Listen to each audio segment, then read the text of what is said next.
इससे पिछले वाले वीडियो में हम लोग परमाणु का द्रव्यमान निकालना सीख गए हैं और आज के इस वीडियो में हम लोग आणविक द्रव्यमान निकालना सीखेंगे। अब आपके मन में चल रहा होगा कि भैया यह आणविक द्रव्यमान क्या है, आणविक द्रव्यमान हम कैसे निकालेंगे। तो देखिए, जब जो आप परमाणु द्रव्यमान निकाले थे तो उसमें कोई एक ही तत्व आता था कि क्लोरीन का परमाणु द्रव्यमान क्या होगा, ऑक्सीजन का परमाणु द्रव्यमान क्या होगा, हाइड्रोजन का परमाणु द्रव्यमान क्या होगा।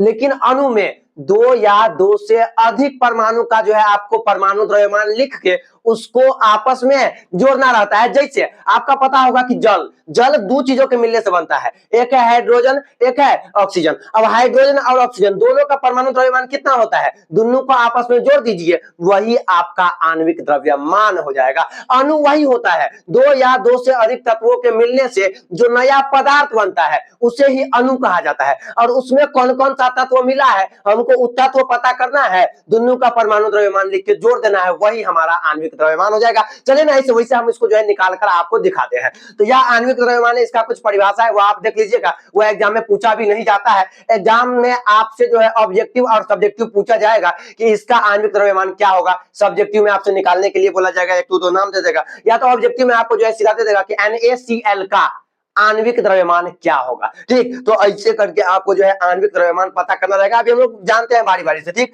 जैसे हमको जो है H2O का आणविक द्रव्यमान पता करना है, तो भैया जब जो परमाणु का द्रव्यमान पता करना रहता था सिंगल का, खाली हाइड्रोजन रहता था तो हाइड्रोजन 8 नंबर पे था, 8 दूना 16। लेकिन अब तो यहाँ पे दो गो तत्व है, एगो है हाइड्रोजन, एगो है ऑक्सीजन, और इसका हमको परमाणु द्रव्यमान निकालना है। एकदम इजी है, एकदम इजी, एकदम इजी है। चलिए निकाल के आपको हम बताते हैं। इसमें कौन कौन सा तत्व है पहले तो आप हमें ये बताइए।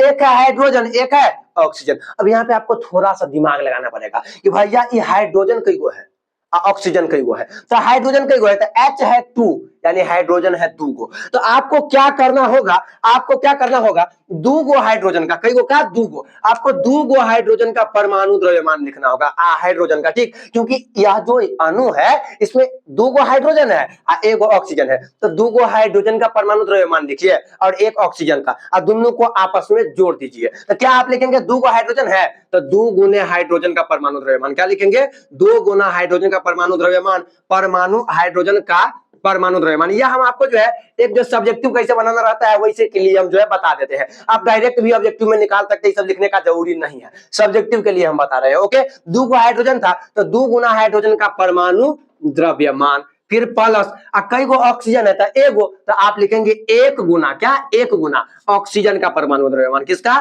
तो ऑक्सीजन का, ऑक्सीजन का परमाणु द्रव्यमान, ऐसे करके आप लिख लीजिएगा। ओके, आपको मतलब बात समझे कि नहीं, देखिए H2O यानी H है 2 गो, तो 2 गो हाइड्रोजन का परमाणु द्रव्यमान जोड़िएगा, ऑक्सीजन है 1 गो तो 1 गो ऑक्सीजन का परमाणु द्रव्यमान जोड़िएगा। तो बताइए हाइड्रोजन का परमाणु द्रव्यमान कितना होता है, भैया नहीं पता, हाँ नहीं पता, आप पिछला वीडियो देखे हैं तो आपको तो जरूर पता होगा। जो लोग पिछला वीडियो नहीं देखे, पहले आपको पिछला वीडियो देखने की आवश्यकता है। वीडियो के नीचे डिस्क्रिप्शन में लिंक है, आप वहां पे जाके पहले वो वीडियो देखिए, क्योंकि आपको परमाणु द्रव्यमान पता नहीं होगा तो आप आणविक द्रव्यमान पता नहीं कर पाएंगे। ओके, तो 2 गुना हाइड्रोजन का जो परमाणु द्रव्यमान होता है वह 1 होता है, क्योंकि हाइड्रोजन पहले नंबर पे है, अपवाद में हम आपको बताए थे, तो 1 होता है। फिर प्लस 1 गुना ऑक्सीजन का जो परमाणु द्रव्यमान होता है वह 16 होता है, क्योंकि वह 8 नंबर पे है। ठीक ना, अब यहाँ पे आइए, 2 को 1 से गुना करेंगे 2 होगा, 16 को 1 से गुना करेंगे 16 ही होगा। अब 16 तो कितना हो जाएगा, 18 हो जाएगा। यू आपको इसके साथ इसका इकाई लिख देना है, यही आपका आंसर हो जाएगा। आगे आइए, एकदम आसान है, अमोनिया का आणविक द्रव्यमान लिखना है। तो अमोनिया में भैया कौन कौन सा तत्व है, तो एक है नाइट्रोजन और एक है हाइड्रोजन। तो नाइट्रोजन कई गो है, तो नाइट्रोजन एक गो है, देखिए N अकेले है, तो लिखेंगे आप 1 गुना नाइट्रोजन का परमाणु द्रव्यमान। ठीक, फिर प्लस कई गो हाइड्रोजन है, 3 गो, तो लिखेंगे 3 गुना हाइड्रोजन का परमाणु द्रव्यमान। आप वैसे करके लिख लेंगे। ठीक ना, हम सोचे कि टाइम क्यों आपका बर्बाद करें, इसलिए हम शॉर्टकट में लिख रहे हैं। अब 1 गुना नाइट्रोजन का परमाणु द्रव्यमान कितना होता है, तो 14 होता है। फिर प्लस 3 गुना हाइड्रोजन का परमाणु द्रव्यमान कितना होता है, तो 1 होता है। बात समझे, अब 14 को 1 से गुना करेंगे 14 ही होगा, आप यहाँ पे 3 को 1 से गुना करेंगे 3 होगा। अब 14 3 17 यू हो जाएगा, यही आपका आंसर 17 हो जाएगा इसका आंसर। ओके, अगला आइए, नाइट्रिक अम्ल का आपको आणविक सूत्र लिखना है, आणविक द्रव्यमान लिखना है, आणविक द्रव्यमान।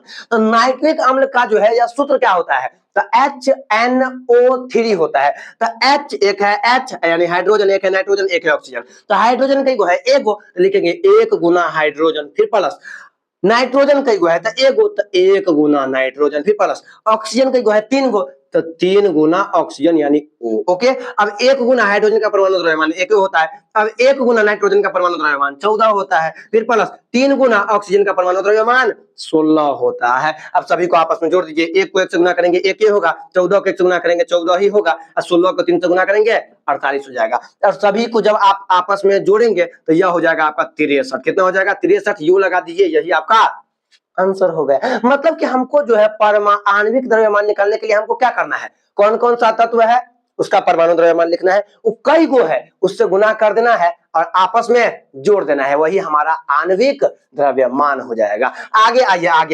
आगे आपको सोडियम क्लोराइड का परमाणु द्रव्यमान निकालना है। एकदम इजी है, इसका आंसर आप लोग कमेंट बॉक्स में कमेंट करके बताएंगे। अगला कैल्शियम क्लोराइड का तो इसमें कौन कौन सा तत्व है, तो एक है कैल्शियम एक है क्लोराइड। तो कैल्शियम कई गो है तो बेचारा अकेला है तो लिखेंगे 1 गुना Ca, फिर प्लस क्लोरीन कई गो है तो 2 गो है तो 2 गुना Cl लिख देंगे। अब 1 गुना कैल्शियम का परमाणु द्रव्यमान जो होता है 20 नंबर पे है 40 होता है, फिर प्लस 2 गुना क्लोरीन का जो परमाणु द्रव्यमान होता है कितना होता है निकालिए, ना मांगो अब्दुल से। Pepsi soda cold drink 17 number पे तो 17 दुना 34 1 35, लेकिन इसका जो एग्जैक्ट जो परमाणु द्रव्यमान होता है वह 35.5 होता है। कितना होता है? 35.5 होता है। अब 40 को आप 1 से गुना करेंगे 40 से होगा, और 35.5 को 1 से गुना करेंगे, 35.5 को 2 से गुना करेंगे तो 35 35 70 आधा आधा 1 यानी 71, ठीक ना। और इस दोनों को जब आप आपस में जोड़ देंगे तो 70 और 40 हो जाएगा 110 और 1 है तो 111 यू हो जाएगा, आपका आंसर हो जाएगा। ऐसे करके आपको जो है इसका जो आणविक द्रव्यमान है यह निकालना है। आणविक द्रव्यमान में कौन कौन सा तत्व है और वो कई गो है और सभी का आपको जो है परमाणु द्रव्यमान पता होना चाहिए। पहले तो आप जई को तत्व है उतना से गुना कीजिए और फिर आपस में जोड़ दीजिए। ओके, इसके बाद इस तरीके से जो है आपको आणविक द्रव्यमान निकालना है। ये दोनों क्वेश्चन थोड़ा सा डिफिकल्ट है, वैसे तो डिफिकल्ट नहीं लगना चाहिए, एकदम ही हलवा है, ठीक ना। तो यह भी हम आपको बता के दिखाते हैं। जैसे Al2SO4 इसका आपको आणविक द्रव्यमान बताना है। कौन कौन सा तत्व है?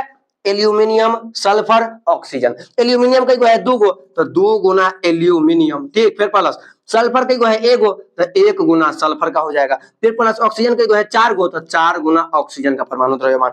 अब एक देखिए 2 गुना एल्यूमिनियम का परमाणु द्रव्यमान कितना होता है, तो ना मांगो अब्दुल 13 13 गुना 26 1 27 हो जाएगा, ठीक ना, ये हम पिछला वीडियो में बताए हैं। फिर प्लस 1 गुना सल्फर का परमाणु द्रव्यमान कितना होगा, तो ना मांगो अब्दुल से पेप्सी सोडा 16 तो 16 दुना 32 है, ठीक ना, संभला है तो 32 है। फिर प्लस 4 गुना ऑक्सीजन का तो आपको पता है कितना होता है 16 होता है। अब इसको आपस में जोड़िए, 27 दुना कितना हो जाएगा 54 हो जाएगा, 32 से कन कितना हो जाएगा 32 हो जाएगा, और यहाँ पे 10 अति 16 चौका कितना हो जाएगा तो 64 हो जाएगा, ठीक। और सभी को जब आप आपस में जोड़ेंगे तो 4 2 6 4 10 का 0 हासिल 1 6 3 9 5 14 1 15 यानी 150 यू, यही आपका आंसर हो जाएगा। यानी कुछ इस तरीके से आपको जो है इसका परमाणु द्रव्यमान यानी परमाणु द्रव्यमान की सहायता से आणविक द्रव्यमान आपको निकालना है। तो 2 क्वेश्चन, एक तो है आपका सोडियम क्लोराइड, एक है आपका C6H12O6, इस दोनों का आपको आणविक द्रव्यमान निकाल के इस वीडियो के नीचे डिस्क्रिप्शन बॉक्स में कमेंट करके बताना है, ठीक ना। अगर आप आणविक द्रव्यमान निकालना सीख गए हैं तो अपने किसी एक दोस्तों में जिसको कि आणविक द्रव्यमान निकालना नहीं आता है आप उसके पास इस वीडियो को शेयर कर सकते हैं और वीडियो को लाइक करके चैनल को सब्सक्राइब भी आप कर सकते हैं। फिलहाल आज के इस वीडियो में इतना ही, जब तक के लिए अपना ध्यान रखिए, ख्याल रखिए, बाय बाय।